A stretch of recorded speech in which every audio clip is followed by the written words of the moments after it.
Welcome to another edition of the Culture Hour. My name is Shelley Smith, the founder of Premier Report and this fun podcast that I do. And sometimes it's myself and Elizabeth Feliz, and then sometimes we have wonderful guests. Today we have another wonderful guest. Before we get started, the Culture Hour doesn't usually take an hour. It's usually 15 to 20 minutes, so it's easy for you to consume. We love all the questions that we've been getting and the recommendation on the variety of guests and topics. So please do feel free to continue to send that information over to Elizabeth and myself. And you can obviously listen to this on Stitcher and iTunes as well as YouTube. So you can, again, consume it any way your heart desires. So today our guest has just gotten back from Japan. She actually goes there I think every month or every other month, and I'll let her tell you about that. But her name is Marcelle Fowler.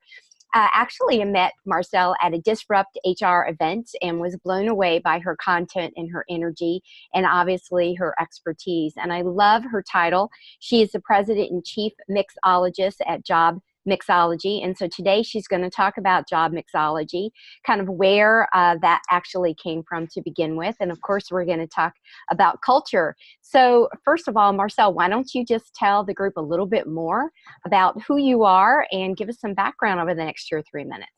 Sure. Well, first of all, thanks for having me, Shelley. You know, it's always a pleasure talking with you, and I enjoy learning from you and listening to you as well. So thank you for this opportunity.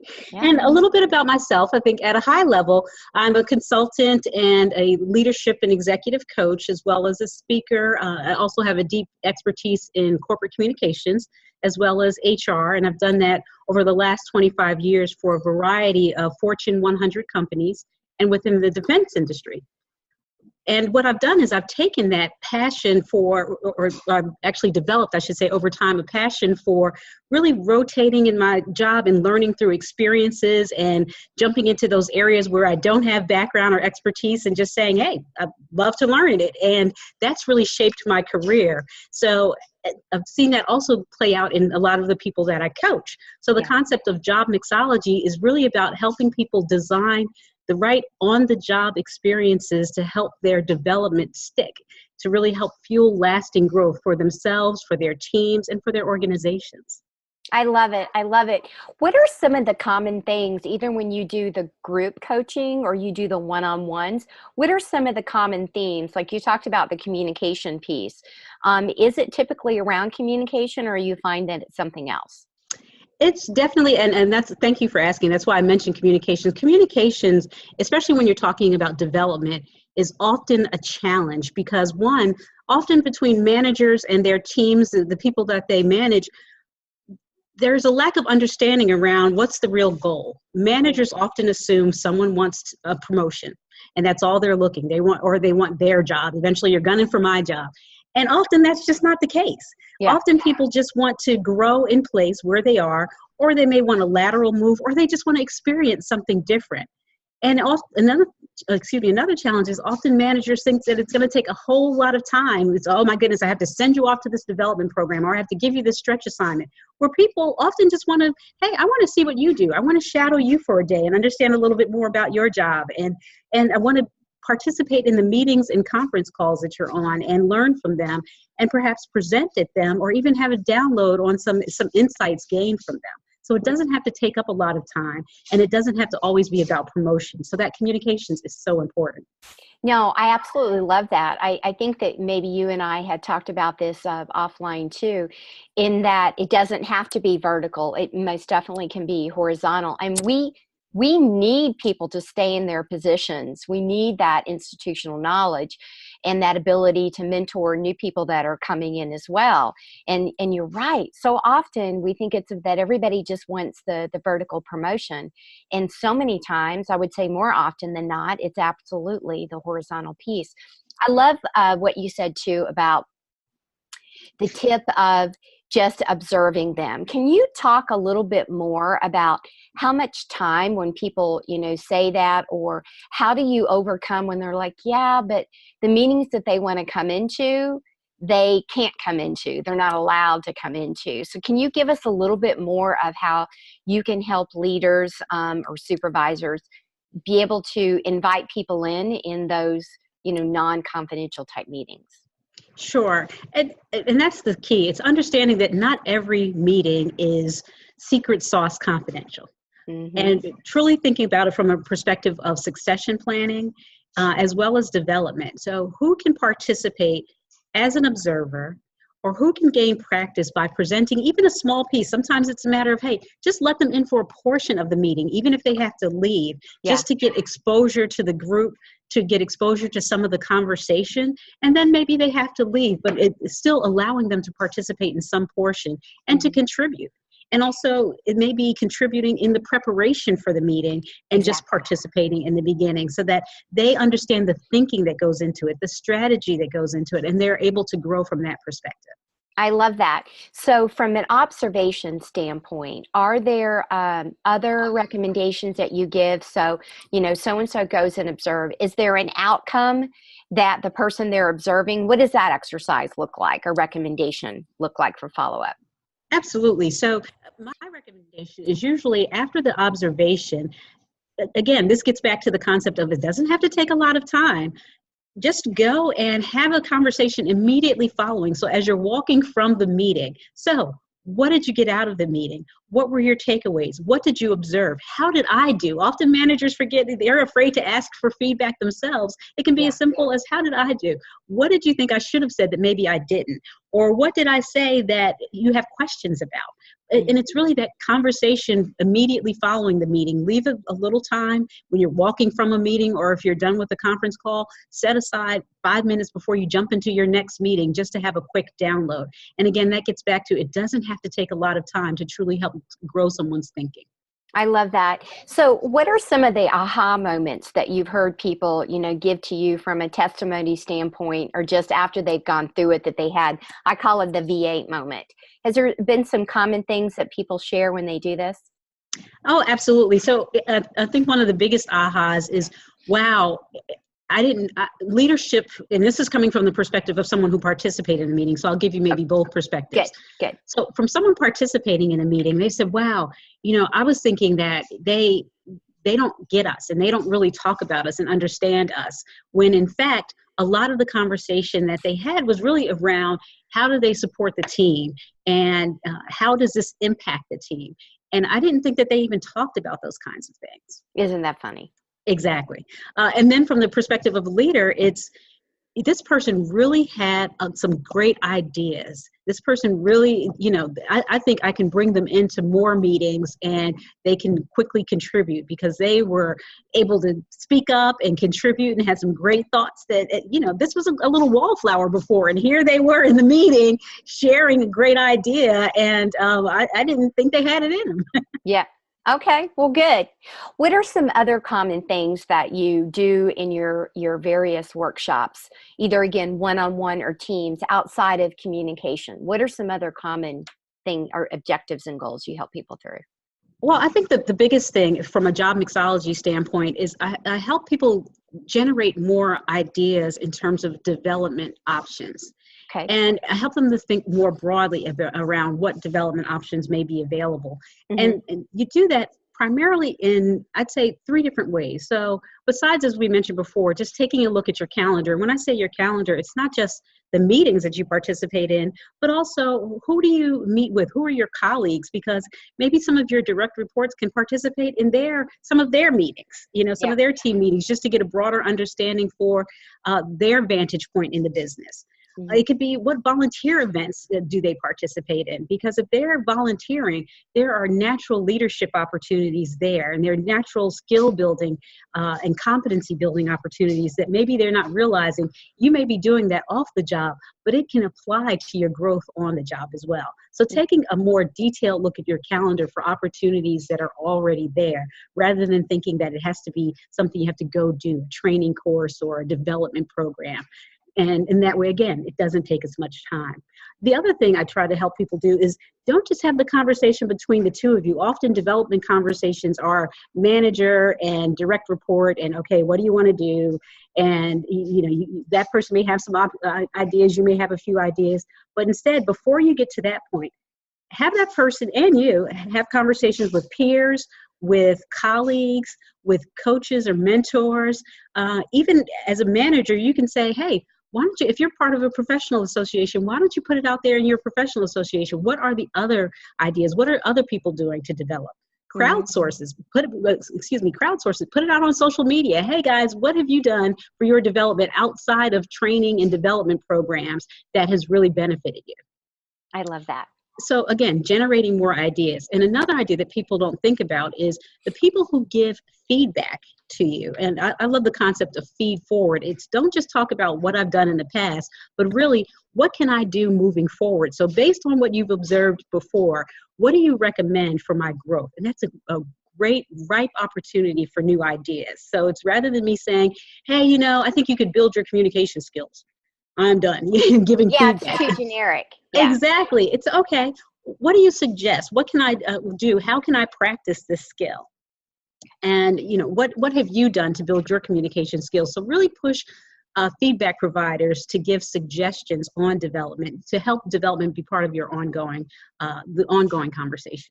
I love that. So I think I wrote down the 3, but you just double check.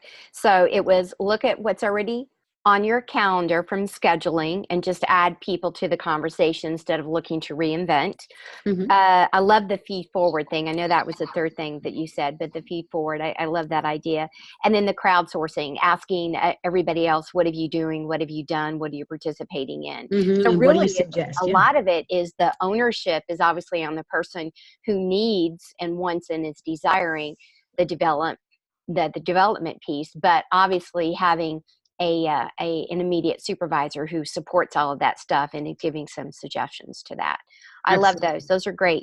What are some things that maybe a communication activity that you've done in groups that you think always kind of opens up the ideation and the juices flowing and the receptiveness? Is there a favorite go-to sort of icebreaker or something that you do that you could share? Well, one of the things that seems to work well, I'm sure you've participated in training courses where at the end of the training course, the instructor may say, okay, what one thing are you going to do when you get back to the office? Yeah. What I like to do instead is to say, again, crowdsourcing right there. I would love for you guys to share with each other what you're thinking about doing and help each other generate ideas so that maybe my one thing becomes, oh, well, that's a good idea. Maybe I'll try that as well. And then also think about who you're going to speak with. So not just the one idea, but also where can I generate other ideas for applying what I've learned? Because at the end of the day, again, development isn't about sitting in a training class. It isn't about sitting in a development program. It's about the actions that you take and the information that you gain and acquire and internalize to grow. I love that. That's beautiful. How would you describe the job mixology itself?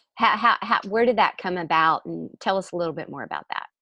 Well, a funny story there. In terms of the name, it's as simple as, asking my 22-year-old millennial son. I told him, the concept for the business and where it seemed as though most of my coaching clients, where their focus had been was really on, I'm in a role, I don't want to leave my company, but I'm not satisfied. What can I do? And it's so often people have a place to go for career coaching, but if they're just interested in growing where they are, either within their current role or company, career coaching often doesn't help as much as it might, because you're really starting to look at, okay, what's the next thing out there? Right. So for them, in terms of how do I make the most of where I am now, that became a challenge. And so consistently working with clients to help them think more broadly and create more opportunities, I said, I'd love to figure out a name, but I don't want to say career because it could just be your job. And I can't, it's just help me figure it out. And he's like, how about job mixology? I was like, okay. And I told him I wanted to have a certain energy and it needs to be, kind of fun and, not taking yourself too seriously, not too deep in corporate, blah, blah, blah. And there he was. Yeah. And it checked all the boxes. And it made so much sense because it really is about thinking about on-the-job experiences and job-related experiences that help you grow. And that's important regardless of where you are and the size company you're in or association you're in. It's important for everyone. Absolutely. Absolutely. I love that. My first company business name was called Pink Sky, and my daughter at the time, I think she was, let's see, I don't know, maybe 13 or something like that. And we were having a conversation about naming it in the household. And she came up with this name and she told me the whole meaning behind it. And it touched me so much. And so it's amazing how our kids are so in tune and so can quickly describe. And so anyway. Yeah, it is. Out of the mouths of babes, right? That's right. And which is why there needs to be more of the reversed, I call it reversed mentorship. Mentoring, absolutely. Yeah, because the amount that you think that you've been there, done that, and you can give, but you can get so much back when you get the feedback, which, kind of goes back to your comment around the absolutely. Too, and that's one of the other suggestions I give to people too, in terms of development that doesn't have to take much time, because it's also reverse mentoring is two-way development. And certainly if you're meeting with someone anyway, again, as I mentioned before, the manager asking for feedback, how did I do after a meeting, or what would you have suggested? Those things where it's not just the one way I'm developing you, but you're also pouring into my development as well is so important, and it develops both people without, again, taking up much time.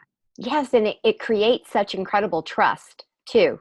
Which is, the very foundation. So oh gosh, right. Well, I know that you and I could keep talking, but we're gonna put a wrap on it. Are there any final tips, quotes, favorite books? And then of course let everybody know how they can get in touch with you. So what are your final comments today? Sure. Thank you, Shelley. I would just say overall, keep in mind that development is happening all around you all day in so many different opportunities, and for yourself and for your team. So don't feel locked into training or into a development program as the only option.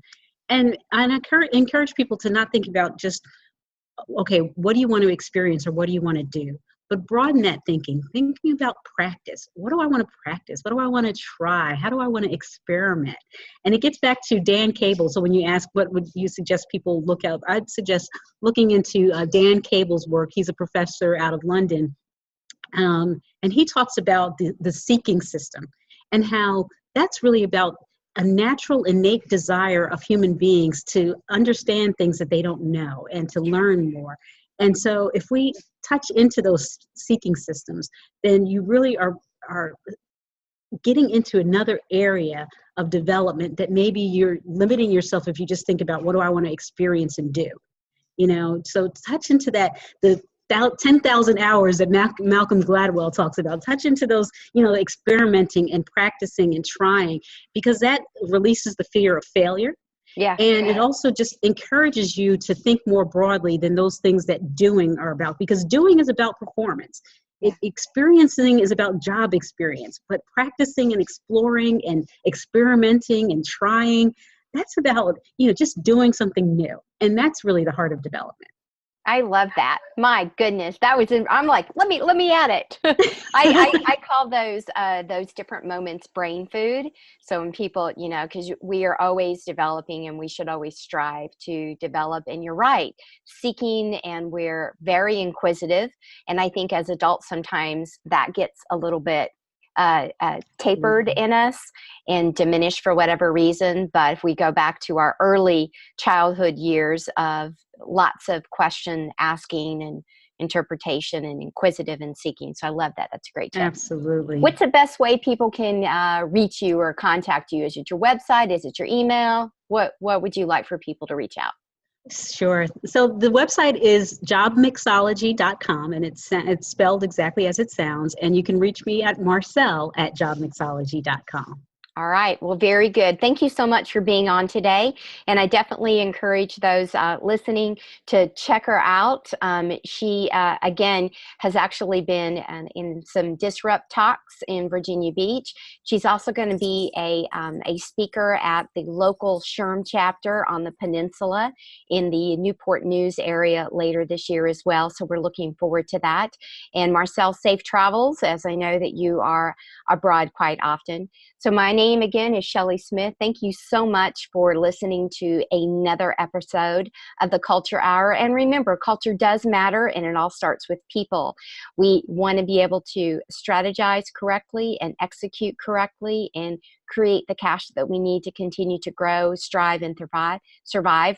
But it starts with people. So if you're interested more about how to impact, change, pivot your culture, don't forget to reach out and ask about your own culture inquiry, or become a culture curator through certification, or join the membership. So until next time, remember, culture matters. My name is Shelley Smith, Premier Report.